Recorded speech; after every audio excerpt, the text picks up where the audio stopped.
En relación con los temas, las reflexiones sobre el Espíritu Santo, quiero ocuparme hoy de lo que se conoce como la plenitud del Espíritu.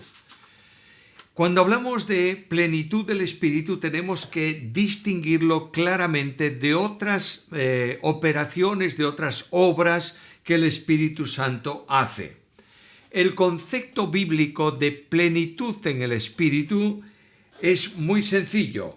Se entiende por plenitud del Espíritu el dominio pleno que el Espíritu Santo de Dios ejerce en la vida del creyente. Es decir, toma al creyente, lo conduce, lo orienta, le da fuerzas, lo santifica, reproduce a Cristo en su vida y esta operación del Espíritu Santo manifiesta la presencia plena de Él en la vida del creyente. Quiero poner una ilustración que nos permita entender claramente esto. Yo puedo invitar a alguien a que venga a mi casa. Le abro la puerta cuando viene y le digo, adelante, esta es tu habitación, este es el comedor, este es el cuarto de baño, comemos a las 12 y mientras tanto no hagas mucho ruido y estate en tu habitación. Esa persona está en mi casa, pero no está libre en mi casa. Puedo hacer otra recepción diferente. Bienvenido a casa, esta es tu habitación, si estás cómodo o si no estás cómodo, me lo dices y te cambiaré de sitio. Este es el cuarto de baño, este es el comedor. Comemos normalmente a las 12, pero si a ti te va mal, podemos comer a las 12:30 o a la 1 o a las 11:30, cuando tú quieras. Y siéntete en libertad para ir por la casa de un lado para otro. Puedes entrar en mi despacho, usar mis libros, etcétera, etcétera. Este hombre, este amigo al que yo recibo en casa, está en mi casa, pero está libremente en la casa. El Espíritu Santo viene a la morada nuestra, nuestra casa interior, cuando creemos. Pero podemos decirle al Espíritu Santo, quédate ahí, porque no te puedo echar fuera. Quédate donde estás, no molestes. O puedo decirle, controla plenamente mi vida. Cuando yo hago esto, estoy viviendo en la plenitud del Espíritu. Normalmente pensamos que vivir en la plenitud del Espíritu es algo excepcional, porque nadie vive en la plenitud del Espíritu, y es verdad. El propio apóstol Pablo dice que no lo he alcanzado, pero prosigo al blanco. El propio apóstol Pablo, un hombre al que nosotros consideramos como un modelo absoluto de vida cristiana, y es verdad, él dice que había un mensajero de Satanás en su carne que lo abofeteaba. Y normalmente o generalmente se habla de ese mensajero de Satanás como una enfermedad que Pablo tenía. Y tú preguntas, ¿y qué enfermedad era? Bueno, es una enfermedad de los ojos. ¿Y cuándo se enfermó de los ojos Pablo? Bueno, algunos te dicen, pues en el camino a Damasco. Quedó ciego. Muy bien, quedó ciego. ¿Y Dios lo sanó o no? Sí. Y cuando Dios sana, ¿lo deja más o menos enfermo o lo sana completamente? Bueno, lo sana completamente. Ah, no, pero es que se tuvo que haber enfermado luego más adelante en el camino, porque fíjate que dice a los Gálatas, hubierais dado vuestros ojos por mí, etcétera, etcétera, y al final de la carta a los Gálatas dicen, mirad con cuán grandes letras os he escrito de mi mano. Y claro, nos suponemos que no veía bien y tenía que escribir con letras de gran tamaño. Lo que está diciendo Pablo ahí, mirad con cuánta extensión os he escrito. Normalmente Pablo dicta la carta y al final pone su autógrafo que le identifica como el autor de la carta. Pero en esta ocasión Pablo no dictó la carta a los Gálatas, la escribió él de su mano y dice, mirad con cuánta extensión os he escrito. No hay ningún lugar de la Biblia que garantice, bíblicamente hablando, que Pablo tenía una oftalmía, una enfermedad de los ojos. Pero sí dice que hay un mensajero de Satanás. ¿Dónde? En su carne. Y cuando Pablo utiliza la palabra carne, la utiliza mayoritariamente en todos sus escritos como esa fuerza interior controlada por el pecado que conduce al hombre a las acciones contrarias a la voluntad de Dios. Ahora, cuando voy a la Biblia me doy cuenta que los hombres de Dios, los más destacados hombres de Dios en la historia de la Escritura, fueron llenos del Espíritu Santo varias veces. Me gusta muy poco hablar de los grandes hombres de Dios. Prefiero hablar de los hombres de un Dios grande. La posición está ahí. Estamos sirviendo a un Dios grande, aunque nosotros somos muy pequeños. El apóstol Pablo, puse el ejemplo anteriormente, se pone de manifiesto en Hechos de los Apóstoles que fue lleno del Espíritu Santo en más de una ocasión. Miremos Hechos de los Apóstoles, capítulo 9 y versículo 17.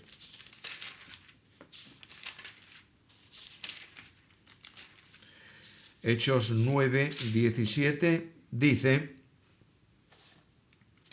Fue entonces Ananías y entró en la casa y poniendo sobre él las manos le dijo: Hermano Saulo, el Señor Jesús, que se te apareció en el camino por donde venías, me ha enviado para que recibas la vista y seas lleno del Espíritu Santo. Pasamos un poco más adelante, capítulo 13 y versículo 9. Entonces Saulo, que también es Pablo, lleno del Espíritu Santo, fijando en él los ojos, dijo. El Espíritu Santo llenó a Saulo al principio de su experiencia como cristiano, lo llenó también en esta ocasión cuando predica el Evangelio en Chipre.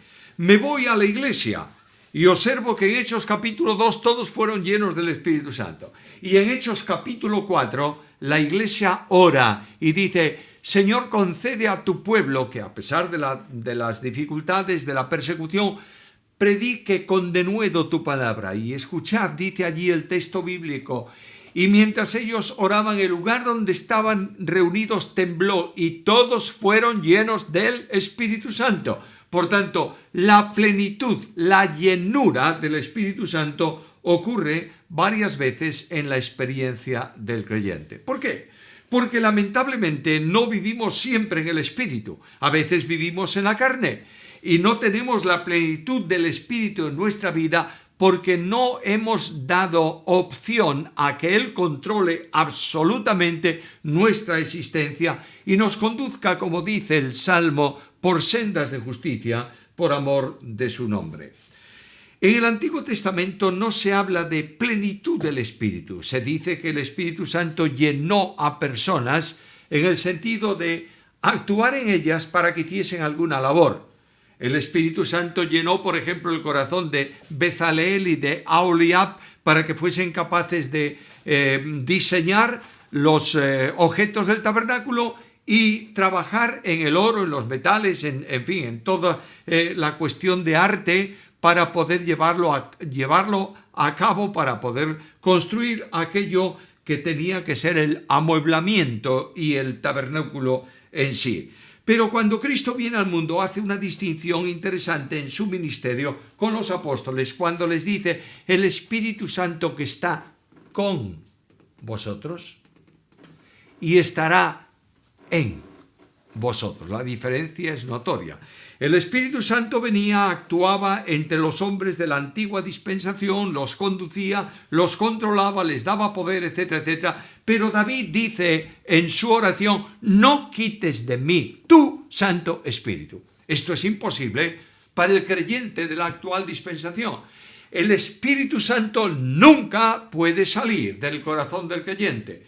La salida del Espíritu Santo significaría la pérdida de la salvación, porque la salvación está vinculada al Salvador y la unidad la hace el Espíritu Santo, que vincula al pecador que cree con el Salvador y le comunica por esa vinculación la vida eterna y Él mismo trabaja en el corazón del creyente para reproducir al Señor conforme al propósito que el Padre ha determinado.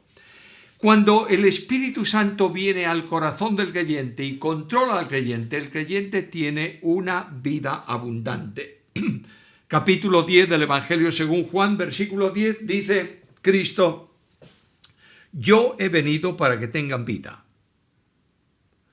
y para que la tengan en abundancia. A veces pensamos que la presencia del Espíritu Santo y la acción del Espíritu Santo produce creyentes serios. Un creyente serio no es un creyente conforme al propósito de Dios. Lo voy a decir de otra manera. Creyentes amargados que viven unas vidas sin contenido, con el rostro extendido y prohibiendo todo, no son la reproducción de Jesús. Cuando Cristo está en la tierra, cuando Cristo se manifiesta, Cristo es un hombre alegre.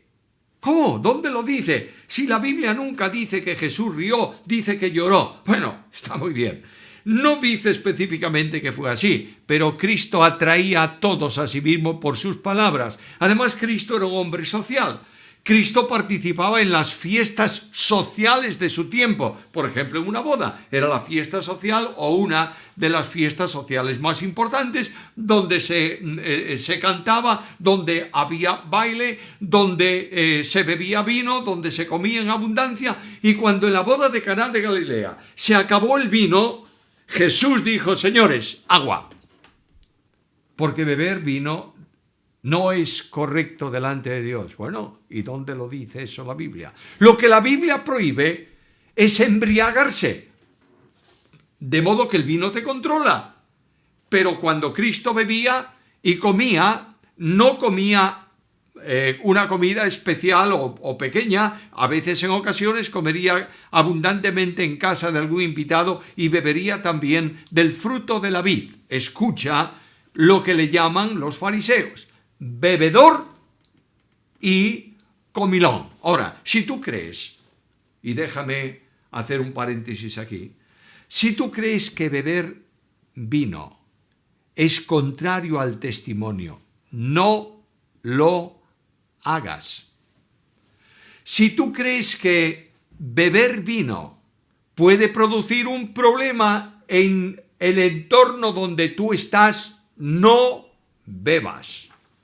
La Biblia dice que los ancianos no sean esclavos del vino y los diáconos no sean dados a mucho vino. Ahora bien, la vida del creyente es una vida de alegría, es una vida de gozo, en honestidad. Dios hizo la vida para que disfrutemos de ella. No podemos entender una vida gozosa cuando estás practicando el pecado. Eso no es gozo, eso es ruina espiritual. Pero un hombre triste, un creyente triste, es un triste creyente. Es decir, una persona que no tiene gran referencia de testimonio en el mundo. A los cristianos se nos manda vivir la vida abundante y solo es posible en la plenitud del Espíritu. A los cristianos se nos manda vivir en la plenitud del Espíritu y el mandamiento establecido es muy sencillo. Efesios capítulo 5, versículo 18. Abramos la Escritura para leer el texto correctamente. Carta a los Efesios, capítulo 5, versículo 18. No os embriaguéis con vino, en lo cual hay disolución. Antes bien, sed llenos del Espíritu. El texto puede expresarse de esta manera: antes bien, dejaos llenar por el Espíritu. Es decir, no impidáis que el Espíritu Santo viva en plenitud en nuestra vida. Y Pablo pone ahí un contraste para que se entienda lo que él quiere decir. Dice, cuando una persona ingiere vino y se embriaga con el vino, está controlado por el vino y hace las cosas más ilógicas y más extrañas porque el vino, el licor, le está controlando su mente y lo lleva a hacer cosas que no hubiera hecho en su sentido natural sin estar afectado por el vino. En un sentido, el ebrio vive de esa manera, contrario a la lógica y a la naturalidad, haciendo cosas que no convienen. Dice Pablo, cuando el Espíritu Santo controla en plenitud a un creyente, usando el símil del vino, conduce a ese creyente por la senda que él marca. Y no es que el creyente no sea libre.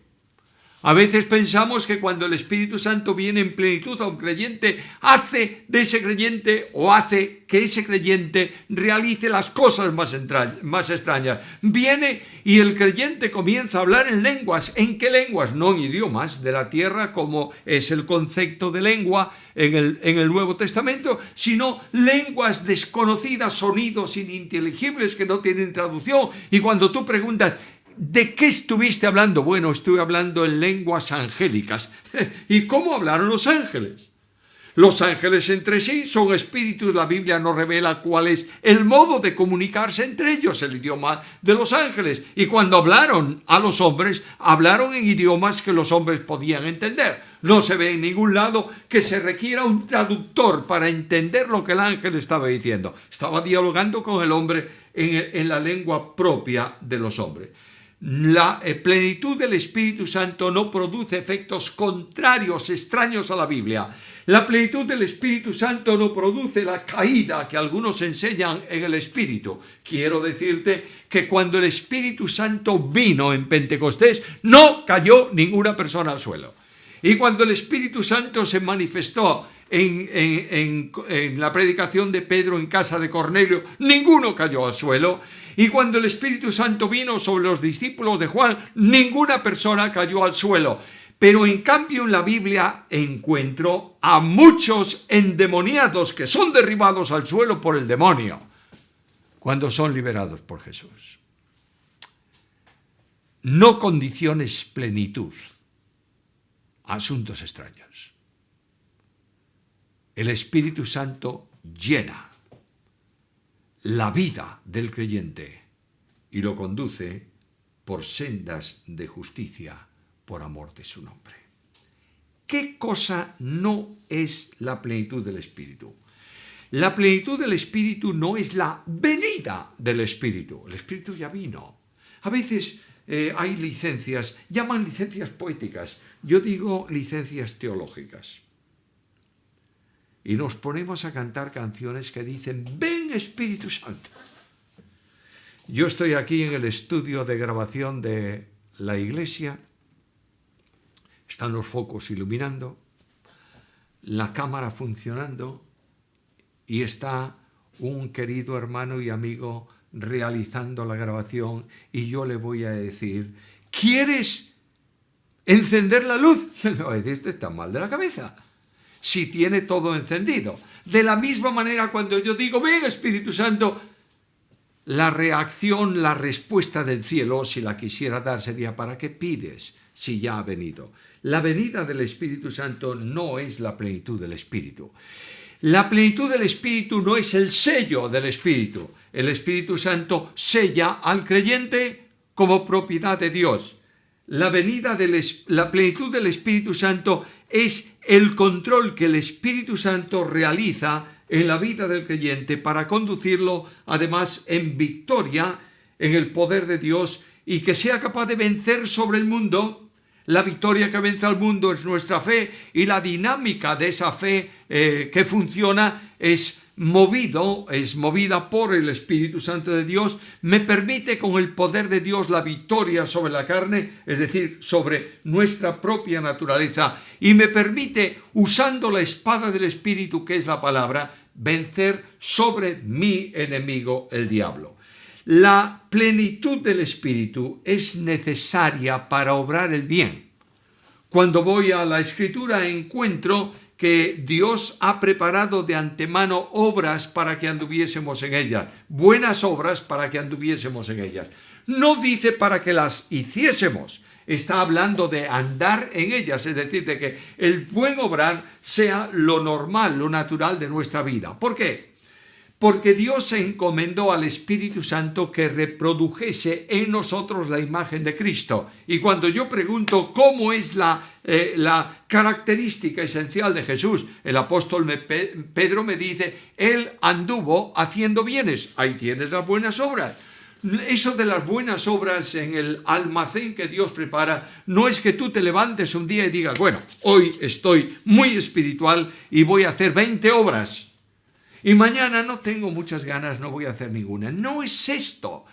En la medida en que tú vives a Cristo, el obrar de Cristo viene a ser tu experiencia de vida y caminas, andas en las obras que son buenas porque Dios las ha establecido de esta manera. La plenitud del Espíritu Santo es también el elemento para poder vivir una vida victoriosa de santificación. Porque Dios es el que en vosotros produce así el querer como el hacer por su buena voluntad. No es que tú quieras y hagas, es que Dios genera el querer y te da el poder para llevar a cabo la vida conforme a su voluntad. Ahora, debemos ir terminando. ¿Cuáles son las condiciones para la plenitud del Espíritu Santo? Hace unos cuantos años estaba en el aeropuerto de Londres, había bajado de un avión y estaba esperando otro vuelo, y mientras esperaba tenía por lo menos 4 horas de estancia ahí, y dije, bueno, voy a darme una vuelta por el aeropuerto, y me acordé que había una librería ahí en el aeropuerto que tenía un departamento de libros evangélicos. Tenía muchos más libros, más cosas, pero había un buen departamento de libros evangélicos. Y me fui allá y entré por la librería y estaba viendo algunos volúmenes que había allí y de pronto vi un libro gordo, grueso quiero decir, un libro voluminoso y el título del libro era ¿Cómo obtener la plenitud del Espíritu? Empecé a hojearlo. Había que hacer esto y lo otro y lo de más allá, y había que dejar de hacer esto y aquello. Y yo dije para mí, amigo Pérez Millos, si tienes que saber todo esto para tener la plenitud del Espíritu, nunca la vas a tener. Me fui a mi Biblia y hay 3 condiciones únicas para tener la plenitud del Espíritu. Primera condición, Efesios capítulo 4, versículo 30. No contristéis al Espíritu. El Espíritu Santo de Dios se contrista cuando hay pecado oculto en tu vida sin confesar.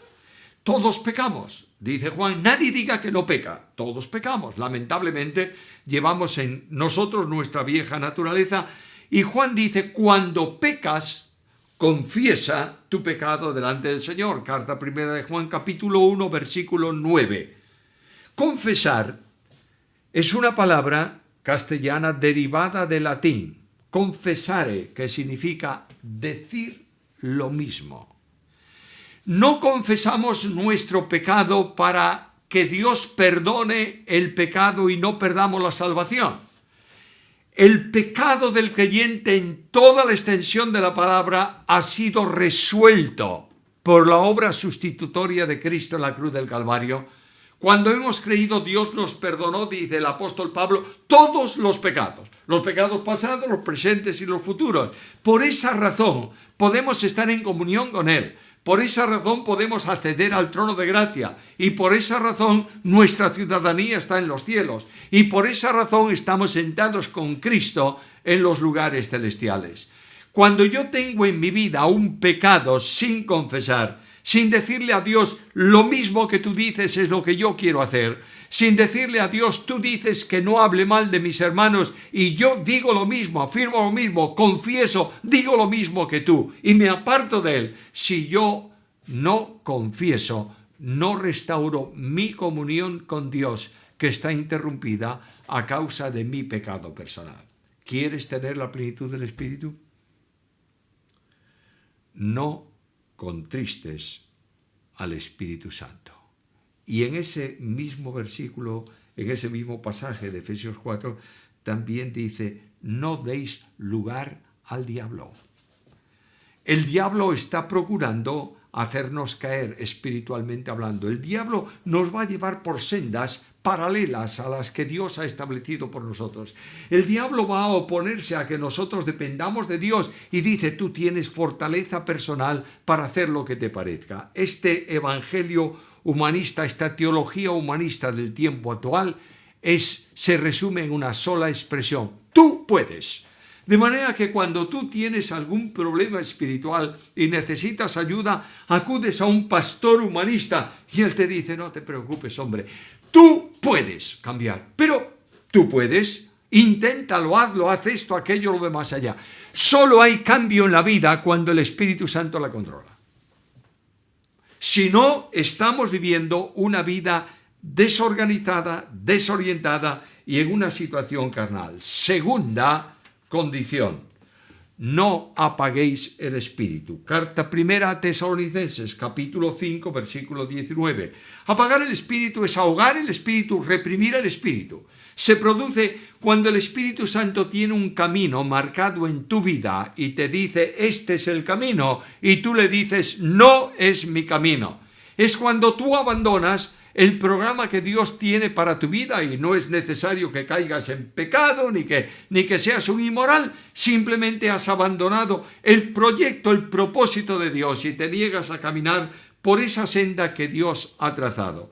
Recuerdo que hay un versículo muy querido para mí, Salmo 128, en donde David dice, el escritor del Salmo dice: Jehová cumplirá su propósito en mí. Dios lo va a cumplir, pero puede ejecutarlo, perdonadme que lo diga de esta manera, de forma violenta, como cuando derribó a Saulo en el camino que Saulo quería llevar y que no era el de Dios, o puede hacerlo de forma suave como un silbo apacible, conduciéndote como el viento de Dios que sopla en las velas de tu nave y te lleva al puerto y a través del mar como Él quiere conducirte. Resistir el compromiso de vida santa es apagar el espíritu. ¿Por qué? Porque el espíritu ha recibido como misión en la vida del creyente reproducir a Cristo. En Romanos 8:29 leemos que el Padre ha predestinado a los creyentes. Predestinación, paréntesis. Predestinación no tiene que ver con los incrédulos, solo con los creyentes. Todo el verbo predestinar y sus derivados tiene que ver con los creyentes. Y ahí el apóstol Pablo dice en 8:29 que nos ha predestinado para ser hechos conformes a la imagen de su Hijo. Esto es lo que el Espíritu Santo quiere hacer. Cuando tú te niegas, cuando tú resistes, apagas el Espíritu y el Espíritu deja de actuar, de obrar en tu vida y no tienes la plenitud. Tercera condición, dos condiciones negativas: no contristéis, no apaguéis, y una positiva: andad en el Espíritu. Andar en el Espíritu es un acto de fe, esto es la manifestación natural de la vida cristiana. Y las manifestaciones de la vida cristiana son imposibles fuera de la dependencia del Espíritu. Por tanto, el reto, el desafío de esta reflexión, de esta panorámica sobre la plenitud del Espíritu en la vida del creyente, me conduce a una reflexión. ¿Quiero tener una vida abundante? Solo cuando el Espíritu Santo oriente y controle mi vida. ¿Quiero tener una vida de santificación real? Solo cuando el Espíritu Santo reproduce a Cristo, que es el Santo de los Santos, en mi vida. ¿Quiero tener poder espiritual? Solo cuando el Espíritu Santo controla mi vida y me da del poder de Cristo. Jesús dijo del Espíritu Santo: Él tomará de lo mío y os lo hará saber. Quiero tener una vida de gratitud, de acción de gracias, de alabanza, cuando sea impulsado por el Espíritu Santo. Quiero tener una vida de satisfacción íntima y personal, en gozo, solo cuando el Espíritu Santo produzca en su fruto el gozo. Quiero amar a los hermanos, aunque sean desagradables algunos de ellos, insoportables otros. Solo puedo amarlos cuando el Espíritu Santo en plenitud reproduce el amor de Dios, derrama el amor de Dios en nuestros corazones. Quiero caminar una vida que agrada a Dios en la medida en que dependa del Espíritu Santo. Debo comenzar por preguntarme ahora, ¿estoy contristando el Espíritu? ¿Tengo algún pecado sin confesar? ¿Estoy apagando el Espíritu? ¿Resistiendo la voluntad de Dios?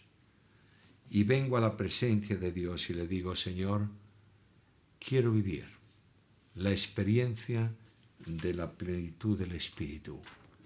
Ayúdame, porque quiero agradarte. Quiero poner delante de los hombres una vida que glorifique tu nombre. Y quiero sentir el control de tu poder operando en mi vida personal. Que Dios permita que esta sea nuestra experiencia hoy, mañana y siempre, para nuestra bendición y para gloria de su nombre.